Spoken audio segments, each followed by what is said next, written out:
Fala galera, tudo bem com vocês? Hoje estou aqui para fazer mais um resumo aqui no canal, né? Onde eu farei um resumo da 10ª rodada do Campeonato Brasileiro 2025. Nesse vídeo falar um pouquinho dos confrontos, vou falar sobre os resultados, vou comentar sobre a tabela e mais algumas coisinhas também dessa mais uma rodada de campeonato. Então, sem mais delongas, vamos lá, né?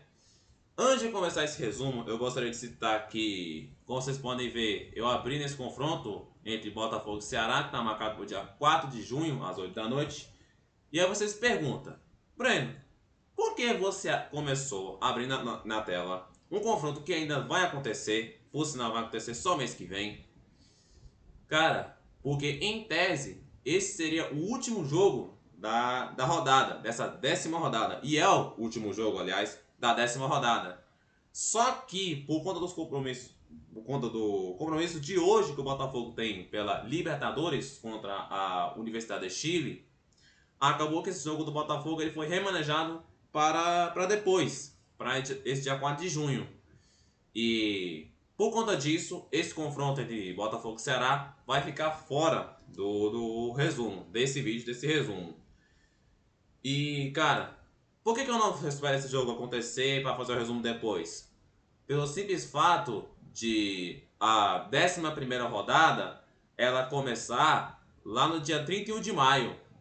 E deixa eu só esperar abrir aqui, né? Porque meu notebook sabe como é que é, né? Sempre dá aquele migué. Pronto. Aqui, ó, 11ª rodada começa no sábado, dia 31 de maio. Enquanto que o jogo do Botafogo e Ceará ela vai acontecer dia 4 de junho. Então, meio que não ia fazer sentido eu fazer primeiramente o resumo da 11ª rodada antes da 10ª rodada. Não ia fazer muito sentido.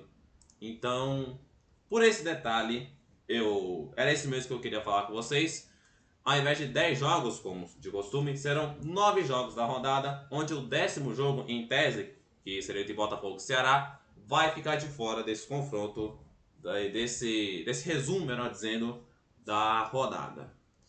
Era isso mesmo que eu queria falar. Agora sim, vamos começar o nosso resumo. Começando então com o primeiro jogo da rodada, Fluminense 2, Vasco da Gama 1. Clássico carioca, já para começar a conversa, né?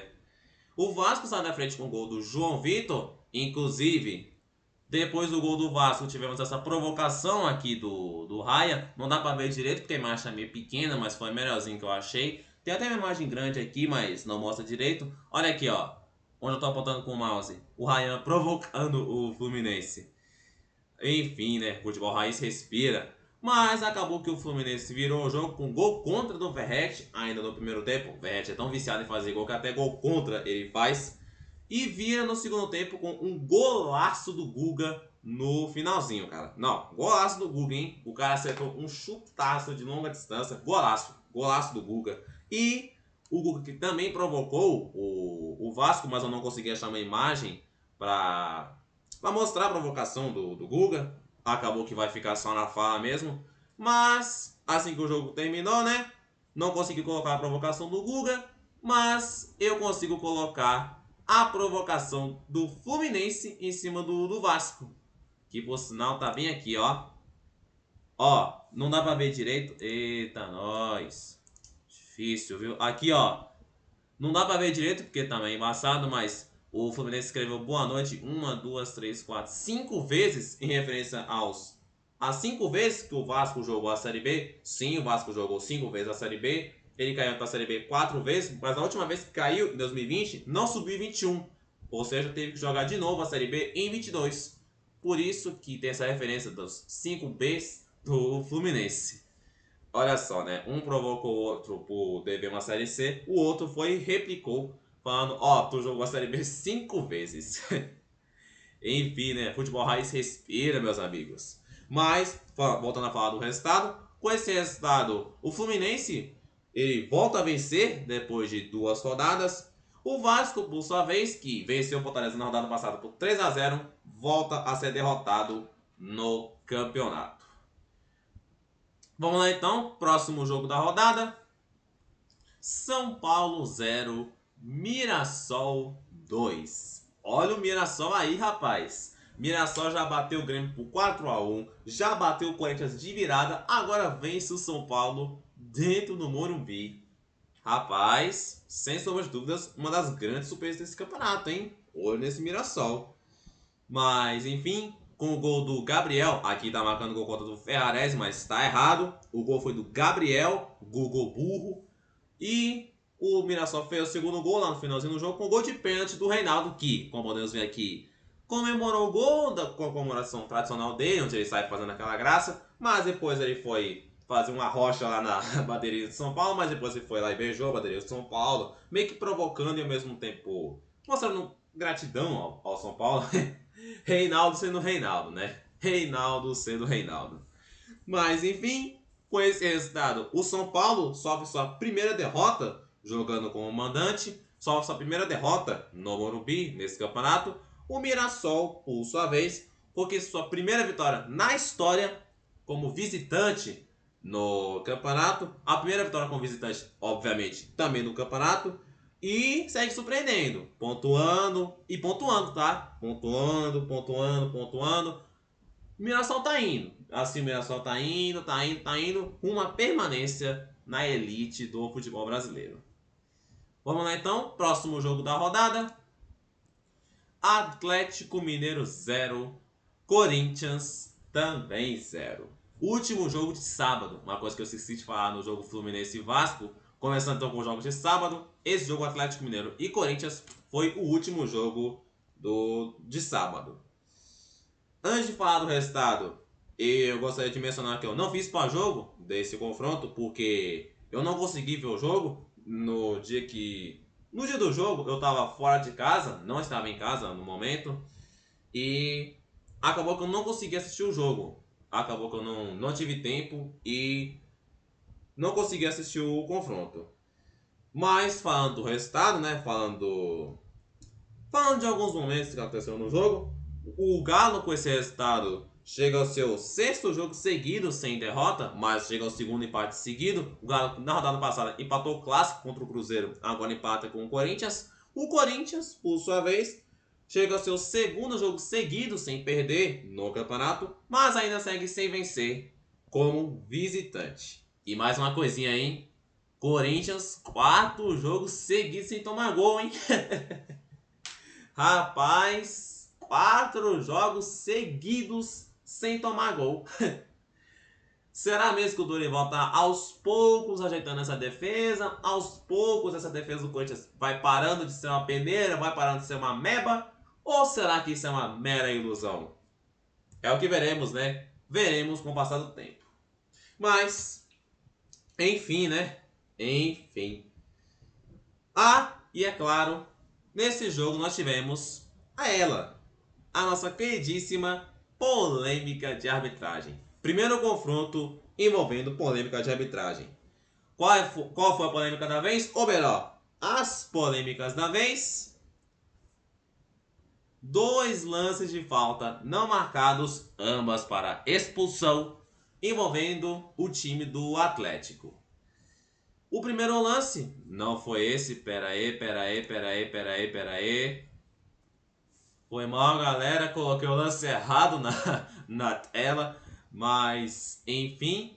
O primeiro lance polêmico da rodada foi esse aqui do Lianco no Héctor Hernandes. Falta não marcada. E, inclusive, salvo engano, o Lianco já tinha cartão amarelo. E nessa jogada, o Lianco era basicamente o último homem da jogada. E, portanto, ele deveria ser marcada a falta e o Lianco, no mínimo, levar o segundo amarelo e ser expulso. Só que não foi isso que aconteceu. O senhor, nosso queridíssimo Rafael Rodrigo Klein, simplesmente não marcou a falta e, consequentemente, não expulsou o Lianco. Sendo que era uma falta clara para, no mínimo, o segundo amarelo e expulsão. Mano, simplesmente inacreditável, cara. Simplesmente inacreditável. Eu vou até procurar imagem melhor aqui, velho. Deixa eu ver se eu acho. Eu vi uma imagem melhor por algum lugar aqui, velho. Mas aquela imagem tava muito pequena, velho. Eu juro que tinha visto uma imagem melhor, mas... Enfim, devo ter perdido ela. Enfim, essa é a primeira polêmica do confronto entre... Aqui, ó. Aqui, ó. Imagem melhor. Olha aqui, ó. Lianco, último homem da jogada, deu uma abraçada e com o joelho ainda, e com o pé mais ou menos, claramente acerta o Hector Hernandes. Jogada para falta, no cartão amarelo e expulsão. Mas o nosso queridíssimo Rafael Rodrigo Klein simplesmente não marcou a falta. Nem falta ele deu. Ai. Ainda me juro que o Corinthians é beneficiado pela arbitragem. Aham, muito beneficiado. Nossa, como o Corinthians é beneficiado. Meu Deus. E o segundo lance foi aquele lance que eu mostrei primeiramente de forma equivocada. Agora sim, é esse lance aqui, ó. Não consigo reconhecer qual é o jogador do Atlético. Deve ser algum jogador ali da base. Olha aqui, ó. A imagem não é das melhores. Inclusive eu tinha que pegar do ESPN de uma declaração do Memphis. Olha aqui, ó. Deixa eu tirar esse anúncio aqui. Olha aqui, ó. O jogador do Atlético claramente acerta de sola. Acerta uma solada no Rian. Falta e vermelho, cara. Falta e vermelho. Mas simplesmente a falta não foi marcada. Sim, tanto nesse lance aqui do Lianco, como nesse lance aqui em cima do Rian, a falta não foi marcada. Era pro Corinthians terminar o jogo com 2 jogadores a mais. 2. Só que simplesmente nem falta foi marcada. Simplesmente bizarro, cara. Simplesmente bizarra a arbitragem do senhor Rafael Rodrigo Klein. Mano, como eu queria colocar a imagem dessa lenda, mas eu já tô com muita página aberta, muita guia aberta, meu notebook já tava com uma beleza, melhor deixar quieto, né? Melhor deixar quieto. E nesse mesmo jogo, ainda tivemos esse gol perdido do Thales Magno. Tive que pegar essa imagem aqui com a cara do Neto, mas é o jeito, né? Foi a melhor imagem possível que eu achei desse lance. Mas, cara, olha isso, velho. Thales Magno, cara a cara com o Everson. Mano, ele poderia tocar por cima, ele poderia bater cruzado, ele poderia fazer... Mano, ele podia fazer o gol de diversas formas. O que ele fez? Chutou a bola na lua. Eu não vou colocar o lance na tela pra nós, cara, ter problema com o direito autoral, mas, mano, o Thales Magno conseguiu pegar essa bola e chutar pra fora. Chutou na lua. Mano, simplesmente bizarro esse gol perdido do Thales Magno. Mano, na moral, mano, se eu tivesse assistido esse jogo, eu tivesse feito pós-jogo, ia passar uma raiva tão grande, mas tão grande. Nossa, cara, pelo amor de Deus, mano, pelo amor de Deus.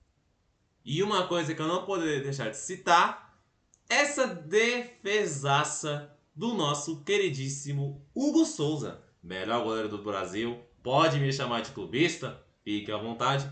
Mano, que defesaça do Hugo Souza. Uma pena que eu não quero arriscar colocar vídeo pra não ter problema com o direito de imagem, mas, mano, que defesaça do Hugo Souza, velho.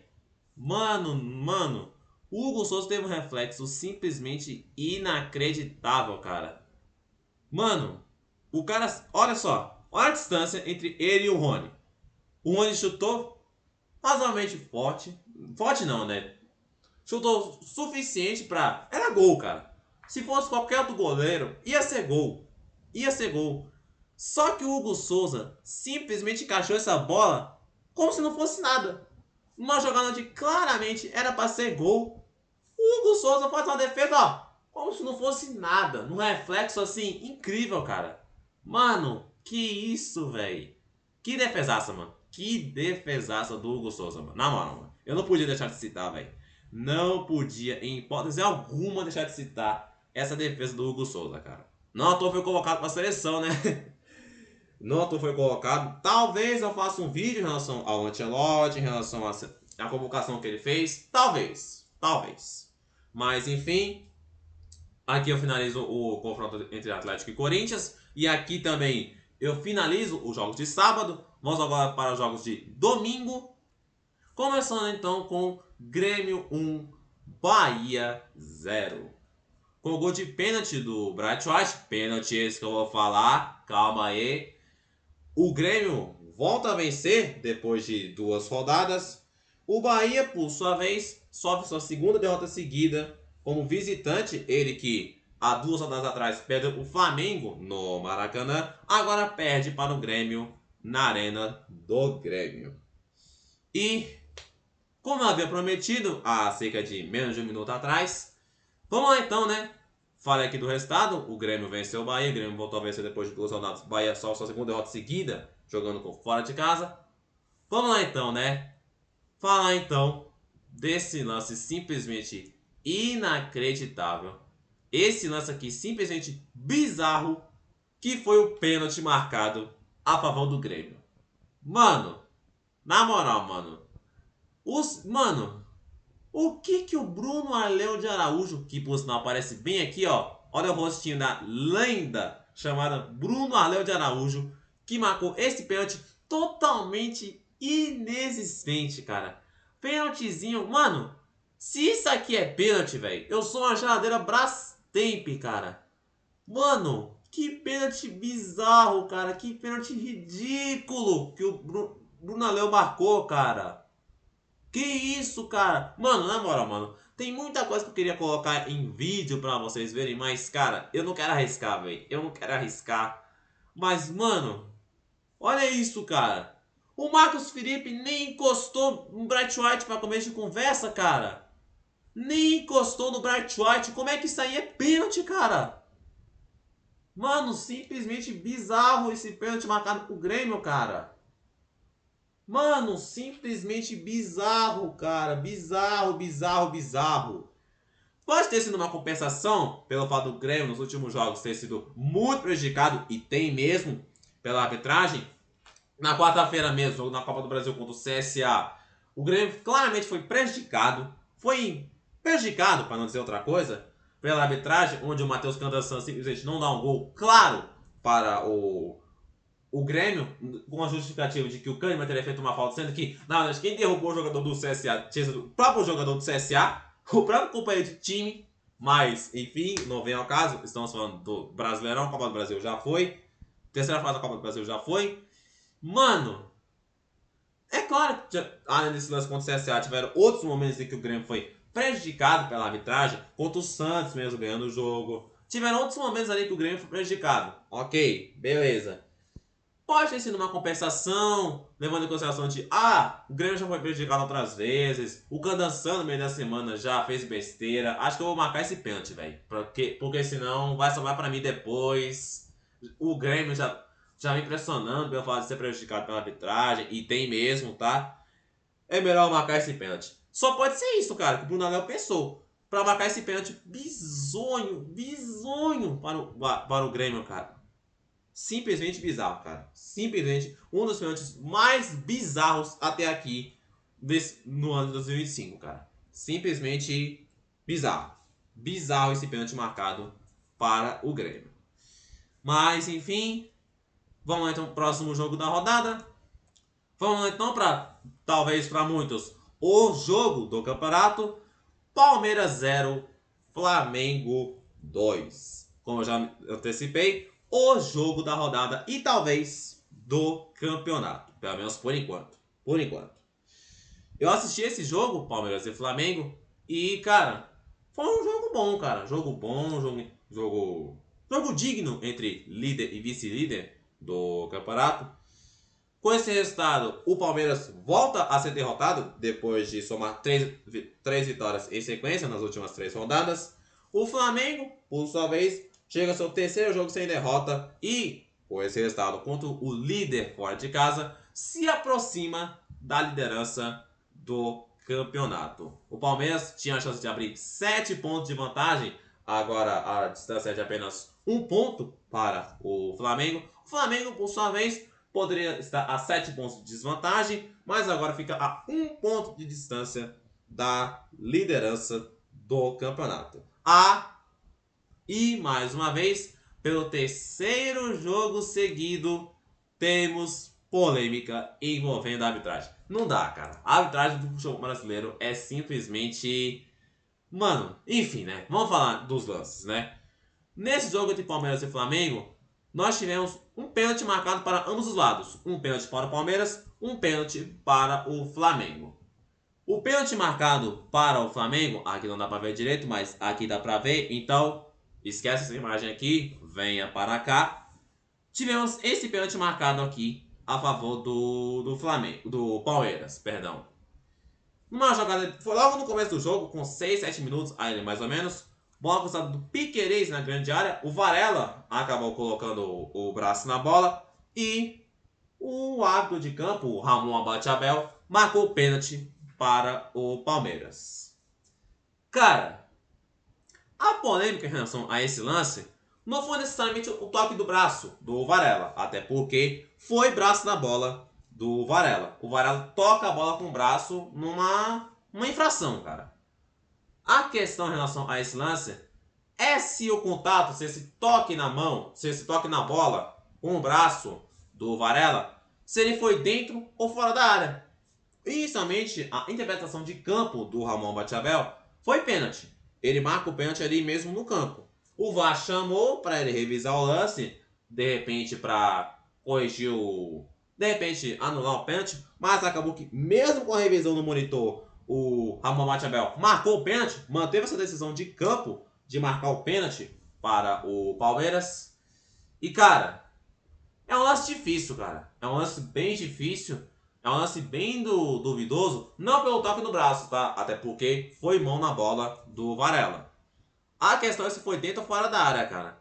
Eu até tentei procurar um ângulo melhor, uma imagem melhor.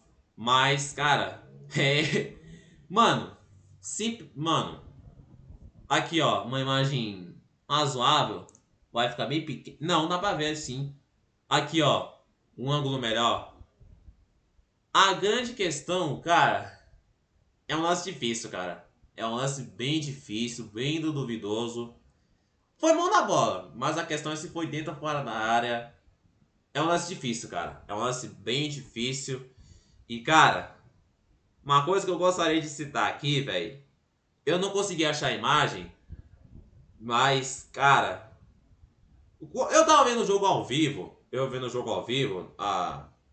Pra quem acompanha o futebol, tá ligado que quando você tá assistindo o jogo aí na TV, a transmissão ela disponibiliza a imagem do VAR. A imagem que o árbitro de campo está vendo no monitor, a imagem do VAR é disponibilizada pela transmissão. Você tá vendo o jogo, aí de repente a transmissão ela transmite a imagem do VAR.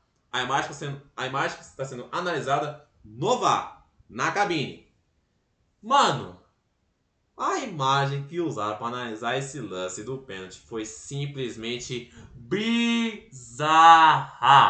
Se você acha que esse ângulo aqui é bem difícil de ver, mano, tem um momento ali da transmissão, velho, que me deu até... Mano, os caras simplesmente pegaram uma imagem de um ângulo qualquer.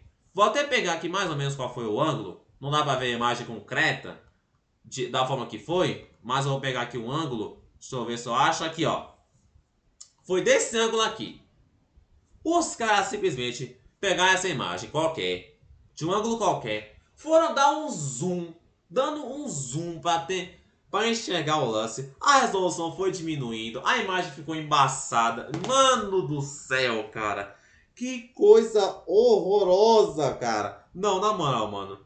Se você conseguir achar essa imagem na internet, veja. Meu amigo, que imagem. Mano, na moral, cara, às vezes eu fico imaginando. Mano, como é que pode, cara? Assim, velho. Os árbitros do futebol brasileiro erram. Erram para um caramba.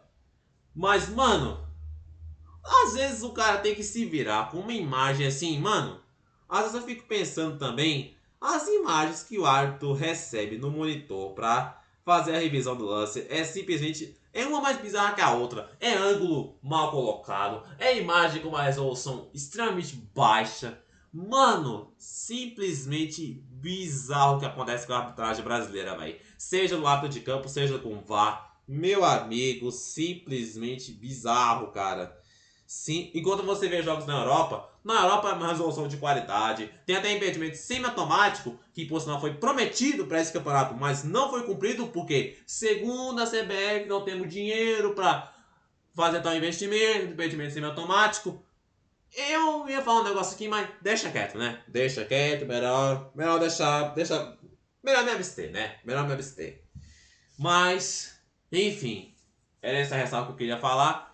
Mas em relação a esse lance em si, De fato, foi mão na bola do Varela. A dúvida é se foi dentro ou fora da área. Eu, pra ser bem sincero, até hoje eu estou em dúvida se foi dentro ou se foi fora da área. Mas, ok, lance difícil.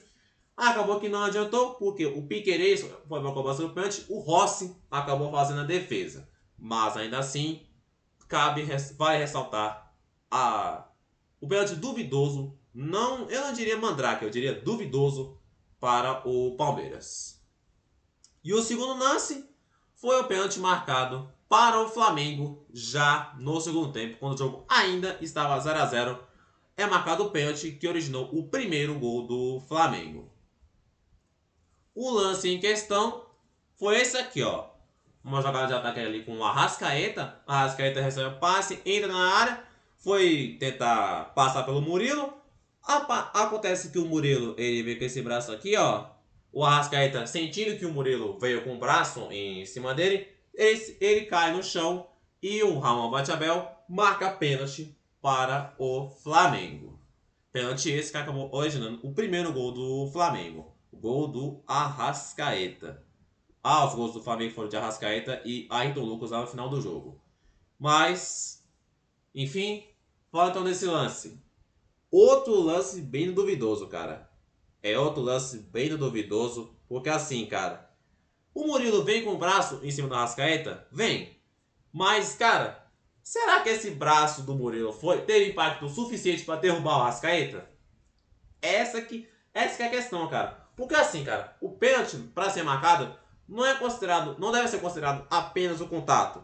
Tem que ser considerado também a intensidade do contato. Pelo menos em tese, né? Porque a arbitragem do futebol brasileiro, se tem uma coisa que ela não tem, é critério. Mas enfim.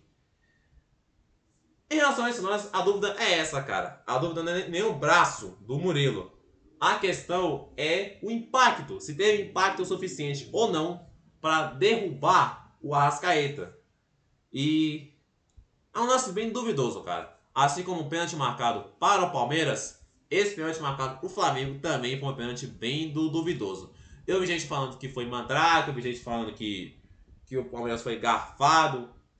Cara, é um lance que divide opiniões, cara. É um lance que divide opiniões. Eu, pra ser bem sincero, ao mesmo tempo que eu acho que não foi, também acho meio duvidoso. Não sei, cara. Eu, pra ser bem sincero, não sei dizer em relação a esse lance.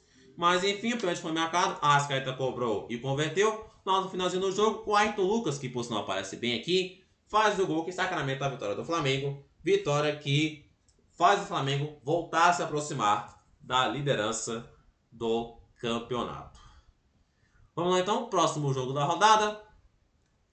Sport 1, Internacional também 1. O Sport abriu o placar com Christian Barleta. O Internacional empata o jogo com Gustavo Prado, logo no começo do segundo tempo. 2 gols no começo, né? O gol do Sport no começo do primeiro tempo, o gol do Inter no começo do segundo tempo. Enfim, o Inter que foi a campo com o time ali meio misto, meio reserva, porque no meio da semana tem jogo decisivo da Libertadores contra o Bahia, dentro do Beira-Rio. Mas, falando então desse confronto do Brasileirão, o Sport, com esse resultado, segue sem vencer, e por sinal, o único time que ainda não venceu no campeonato. O Inter, por sua vez, chega ao seu 4º jogo seguido sem vencer no campeonato e se aproxima cada vez mais da zona de rebaixamento do campeonato. Que ironia, né, cara? O Inter era apontado como um dos candidatos para brigar pelo título, tá simplesmente figurando na parte de baixo da tabela do Campeonato Brasileiro. Realmente, um início do campeonato até aqui bem decepcionante do Internacional. Eu aponto o Internacional, se não a maior, uma das maiores decepções até aqui desse início de campeonato. Vamos lá então, próximo jogo da rodada. Vitória 0, Santos 1. Confronto direto contra a zona de rebaixamento do campeonato. Duelo direto contra o Z4. Com esse resultado, o Vitória sofre sua 2ª derrota seguida no campeonato e com esse resultado permanece entre os últimos colocados. O Santos, por sua vez, enfim volta a vencer depois de 5 rodadas. E com esse resultado também, o Santos conquista sua primeira vitória e pontua pela primeira vez jogando fora de casa nesse campeonato. Pois é, né? Olha pra você ver o tamanho dessa vitória do Santos. O Santos estava 5 jogos sem vencer. Venceu. O Santos ainda não tinha vencido fora de casa. Venceu. Não tinha pontuado fora de casa. Pontuou. Resultado realmente fundamental para o Santos. Quem sabe, talvez, iniciar uma reação nesse campeonato. Vamos lá então, próximo jogo da rodada. Fortaleza 0, Cruzeiro 2. O gol de Caio Jorge e Lucas Silva. Ah, esqueci de citar que o gol do jogo do Santos foi o gol do Guilherme. Guilherme que por sinal aparece bem aqui. Voltando para Fortaleza e Cruzeiro, com o gol de Caio Jorge e Lucas Silva. O Fortaleza, com esse resultado, sofre sua segunda derrota seguida no campeonato. E acredite, o Fortaleza já está colado na zona de rebaixamento. O Cruzeiro, por sua vez, volta a vencer depois de empatar o clássico contra o Atlético na rodada passada. Chegou ao seu quinto jogo seguido sem perder e a segunda vitória consecutiva jogando fora de casa na competição. E definitivamente esse time do Cruzeiro, o trabalho do Leonardo Jardim, aos poucos vai engrenando na temporada. E aqui a gente finaliza os jogos de sábado. Vamos lá então para o único jogo de segunda-feira, também conhecido como ontem, no momento que eu estou gravando esse vídeo. Bragantino 1, Juventude 0. Com o gol de John no finalzinho do primeiro tempo. Um gol de falta, aliás, do John. Desse que foi, entre aspas, o último jogo da rodada. O último jogo da rodada, na verdade, é o Botafogo e Ceará. Mas como esse jogo foi adiado lá para o dia 4 de junho, acabou que esse vai ser, entre aspas, o último jogo da rodada. O Bragantino, depois de perder na rodada passada para o Palmeiras, volta a vencer no campeonato. O Juventude, por sua vez, chega ao seu 7º jogo seguido sem vencer e afundado na tabela de classificação do campeonato. E assim a gente finaliza os confrontos. Vamos então para a tabela de classificação do campeonato. Vamos lá então para a tabela de classificação, onde nós temos Palmeiras, líder do campeonato ainda, mesmo com a derrota, com 22 pontos, mas agora ele tem o Flamengo, segundo colocado, com 21 pontos, logo na cola. Cruzeiro, terceiro colocado, com 20, também começando a chegar. E o Bragantino, fechando o G4, na quarta colocação, também com 20 pontos. Olha a diferença entre líder e quarto colocado. Simplesmente bizarro. Fechando o G6, nós temos o Fluminense, quinto colocado com 17, e o Ceará, que ainda vai jogar, sexto colocado com 15 pontos. Ainda vai jogar porque ainda tem um jogo a menos da rodada. E como já citei, o jogo dele contra o Botafogo foi adiado para o mês que vem. Seguindo então na tabela, temos o Bahia, sétimo colocado também com 15. O Corinthians, oitavo colocado com 14. O Mirassol, nono colocado também com 14. O Galo fecha na primeira metade da tabela, na 10ª colocação também com 14 pontos. 3 times com a mesma pontuação.